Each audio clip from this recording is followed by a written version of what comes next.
tube below, and it was still infectious, but they couldn't identify it. So it was something that was smaller than what all the bacteria was.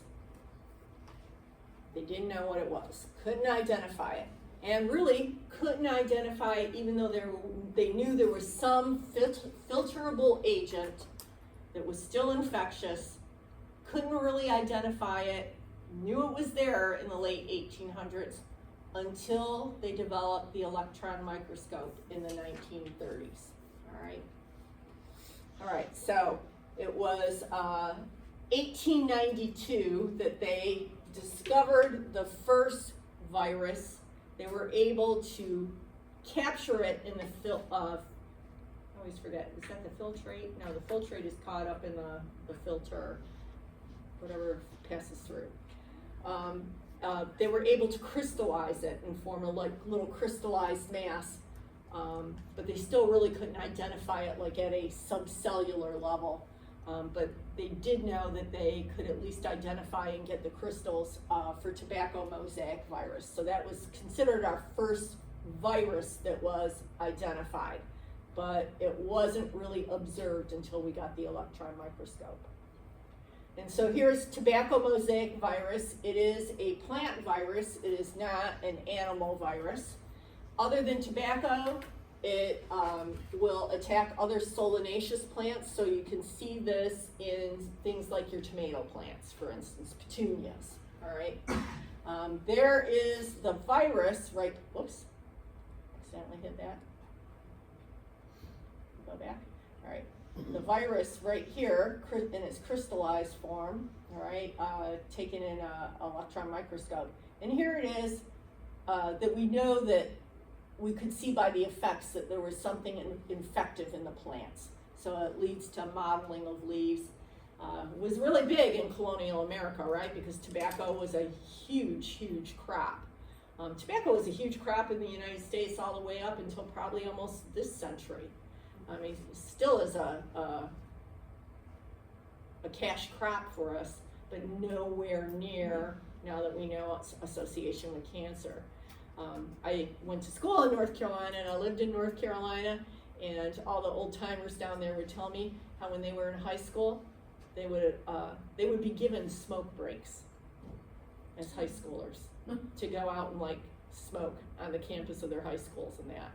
Isn't that crazy to even think of that?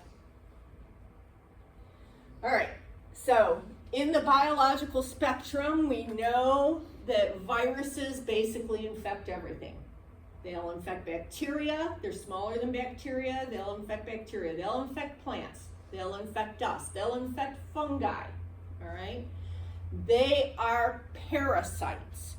They need to live off of and get metabolic products, get energy off of other living things. Viruses themselves are not cells and they're not considered living. We'll go into that in a little bit, all right?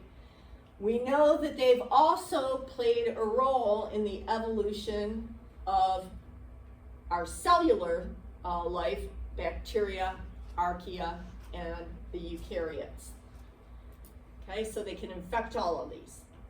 All right, we call them thus obligate intracellular parasites. So breaking it down, obligate must be intracellular, get inside the cells in order to parasitize them, to use all their energy, their metabolic products. The viruses are basically going to hijack cells and turn those cells into their little factories so that the viruses can replicate their genome and make all of their proteins, all right? So they can keep their reason for existence, the raison d'etre, is basically just to keep multiplying and making more and more of themselves. All right, so like I said, viruses can infect everything. They exist in you, just like we've talked about the microbiome, which is largely, we talked about a bacteriome. We talked a little bit about you having a mycobiome or a fungome, right? You have some funguses that naturally live on you and in you. You also have a virome, viruses that just normally live within you and aren't causing you any harm. Not all viruses are bad. They're not all going to attack you and cause you difficulty. All right, so to be a virus, like I said, you're an obligate intracellular parasite. They're smaller than cells. They're ultra microscopic. They're smaller even than our prokaryotic cells. Although our largest viruses are about getting close to the same size as our smallest of our bacteria, okay? They're not cellular.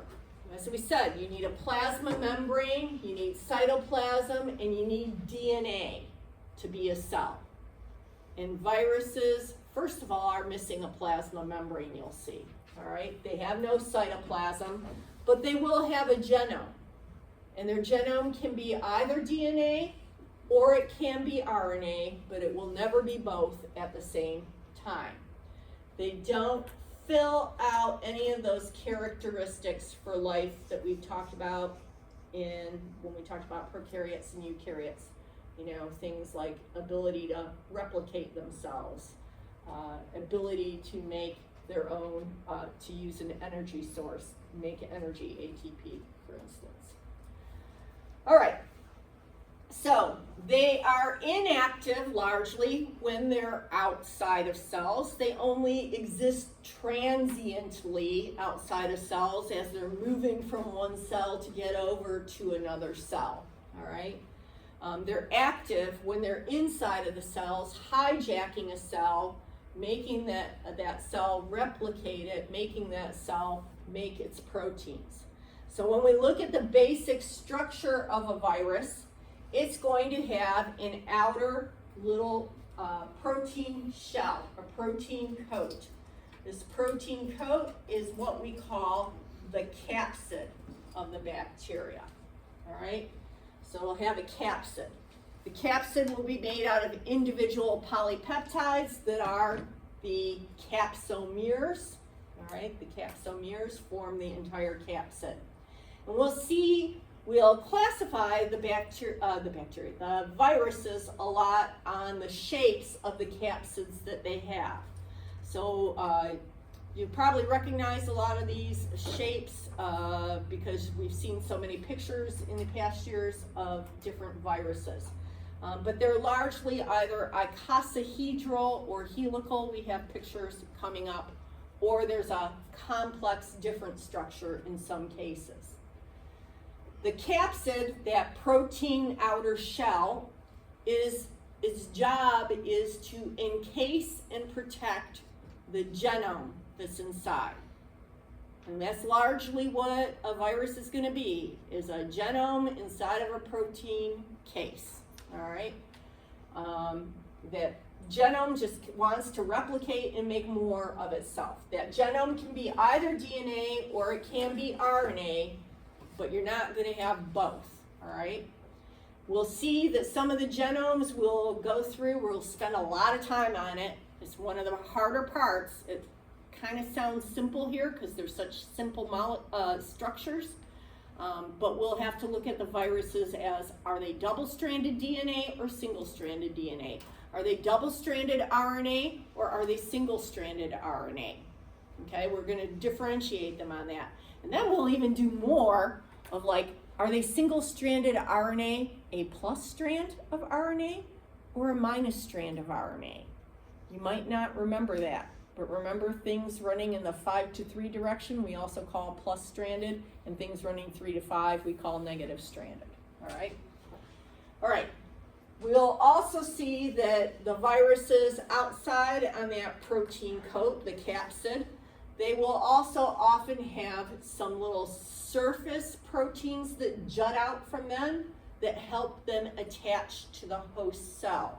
Things that we got to know and love with the COVID virus that we called the spike protein, the infamous spike protein that we talked about last time we met, I believe, of how it attaches to the ACE2 receptor, okay, in our cells in the lungs. All right, so the idea of the virus and what it's going to do in the realm of biology is they're going to infect cells. They have to get inside of the cells, and they're going to take over those cells and start making that cell make copies of the viral genome, make copies of the virus proteins so it can build new capsids, and then it's going to try to fill up that cell with new capsids and new genomes. They find each other. The protein, the capsid somehow manages to direct the nucleic acids, as you can imagine. Inside of a cell, there's all kinds of nucleic acids in there, but the only thing that protein capsids, and we don't know quite how it does this, lets into the capsid is the specific genome for that virus, all right? They find each other. The viruses themselves don't have their own enzymes typically. We'll see some, they'll carry some enzymes in them on occasion, but they'll usually have in their genome, they'll code for the enzymes. And once their genome hops on top of our ribosomes, it will make the proteins.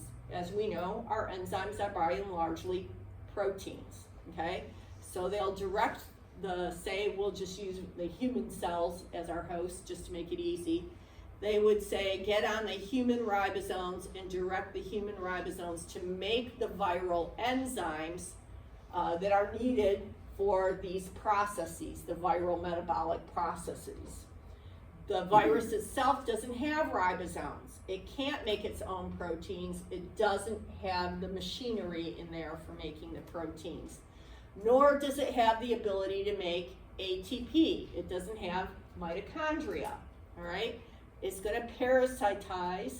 It's going to use the ATP that the host cell makes. All right, so when we look at the virus, we're going to again say it's an obligate intracellular, intra, inside of the cell, not inter, in between cells, parasite. Okay, and again, parasite, I think it's going to have to use all the metabolic products made by the host cell. The genetic material, either DNA, you're either a DNA virus or you're an RNA virus, you're never both. And then it's going to direct the synthesis, it's going to make that host cell make multiple copies of new viruses. And we call those new virus particles as they're put together, the genome inside the capsid, we call those virions, all right? The virion is the active virus particle. And those new virions are going to get assembled inside the host cells, and then the host cell, it'll get directed, either maybe the host cell will burst and rupture and release a bunch of virions, or we'll see little virions budding off of the host cell. And we'll see this sometimes when they bud off of the host cell, they take pieces of the host cell plasma membrane in them and kind of wrap themselves in a little cloak in pieces of that plasma membrane on the outside of their cells too. Doesn't have to, but sometimes do. Again, sounds pretty simple, like not much to learn here. It's a nucleic acid inside a protein, right? But the devil's going to be in the detail. And there's a lot of details with these viruses. I'm warning you. Put your thinking caps on for the next few weeks. Viruses and then the immune system are the hardest part of the class. And then the last month of class, we'll come back to our bacteria and go through the specific bacteria, and it'll feel like a break after learning that. All right? So usually the middle of the semester, you guys are kind of prepared to, you've learned a lot, and now you're amping yourself up, all right? All right, so when we look at the general size of viruses, we can compare it to the size of a red blood cell, much bigger. Or we can compare it to the size of like a staphylococcus, or a nice E. coli, which is bigger than our staph, or like some of our tiniest bacteria, like a rickettsia, or a mycoplasma would be really small. And we can see some of our biggest viruses, like the Mimi virus, is about getting close to the same size as the rickettsia. But we can see some of our smallest viruses, like a poliomyelitis virus, is about just a little bit twice the size of like a hemoglobin molecule, just a little like particle inside of that blood cell. Think how many hemoglobin molecules fill up a red blood cell. All right, here's another slide from a different textbook. This is the textbook we used to use, and it shows you the same thing. So you just see the arc of the red blood cell, a little chlamydia bacterium, a bigger E. coli bacterium, and then you can see Ebola virus, one of the big viruses, 970 nanometers versus smaller than that, a little chlamydia infective particle bacteria, only 300 nanometers. So there is some overlap. What's the takeaway for you from this? The takeaway is knowing that generally viruses are smaller than bacteria. Bacteria are smaller than eukaryotes. Okay, that's your takeaway. All right, so let's look at the virus structure. Like I said, obligatory intracellular parasites. That's how we're going to classify them. They require a living host to live in and multiply in. And we think of them as largely a protein coat, a protein shell that we call a nucleocapsid or capsid. The protein part is just called the capsid. And inside of it is the nucleic acid. Together we can put that together and call it a nucleocapsid. Nucleic acid inside the protein, all right? We think of it as a delivery system for the genome. Think of that genome as the payload that has to get inside the host cell, all right? Once that payload is inside the host cell, it now can infect it and direct the host cell to do a lot of the activities that the virus needs it to do, to make a lot of the things that the virus needs it to make so it can multiply and make more of itself to go on and keep living. Have you ever heard of Richard Dawkins, a biologist, and the idea of the selfish gene? Okay, is that the idea of our nucleic acids, our DNA, is to always be self-perpetuating.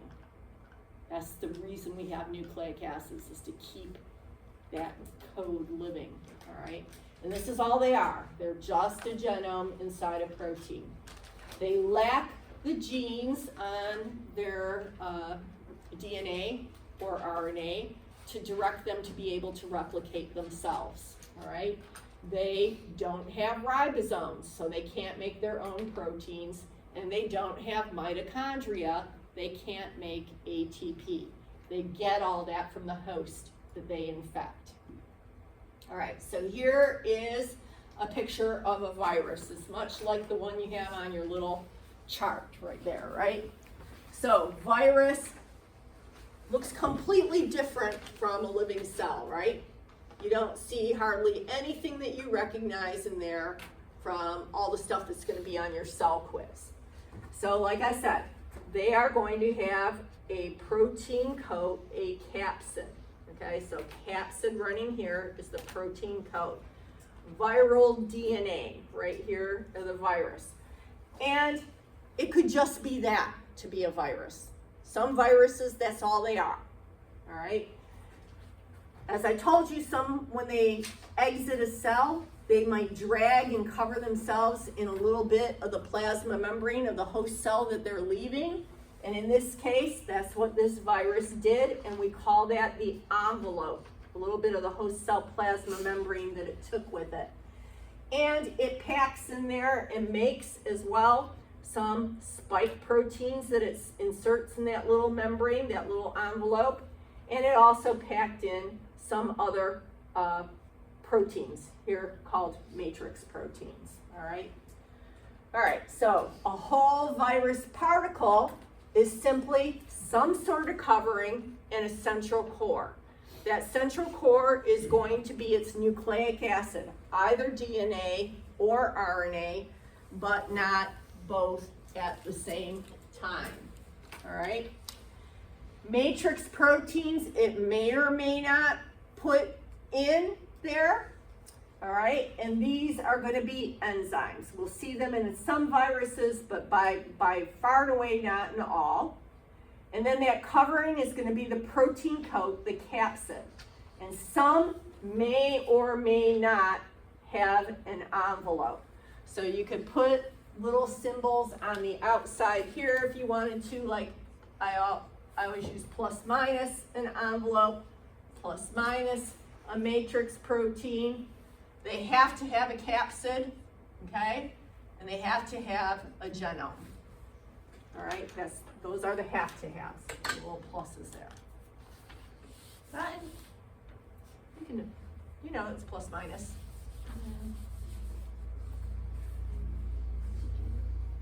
All right, big function. If they're just a genome, their reason to exist is to keep multiplying and making more of them, just to stay eternal, right? To stay, they're like, what is it, that guy who's vampirizing his kid's plasma or something, or serum, you know about that guy? He's been, I think his last name is Johnson, I don't know. But he's using his kid's serum. He's doing all this stuff to try to be eternally youthful and try to like protract his life. He's some rich dude who has nothing else to do, I guess.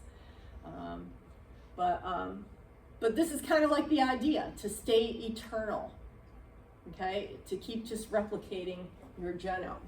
So the big function then of the capsid, all those proteins, is going to be to just protect the genome, protect it from degradation, and help it, allow it to go on and multiply.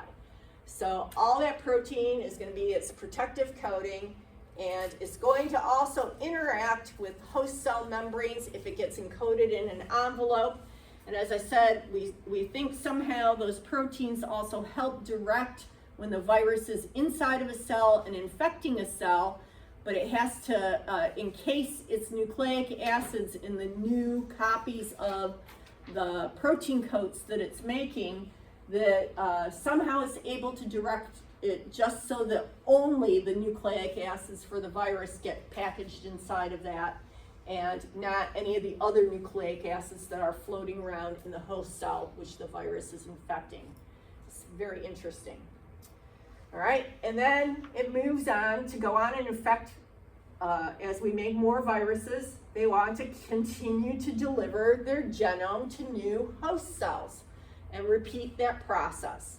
Binding to host cell receptors, uncoding from the capsid, getting inside of the cell, directing the replication of its genome and the manufacture of its proteins on the host cell ribosomes. All right, so here is a picture again of a crystallized virus. Like I said, they can crystallize it and it can form aggregates.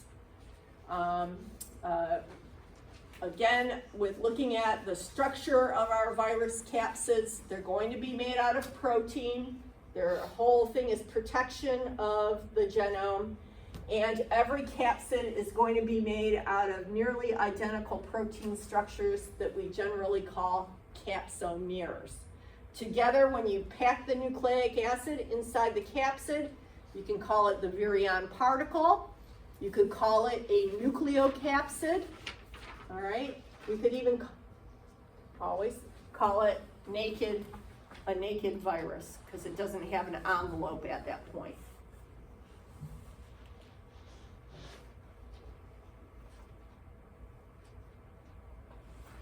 All right.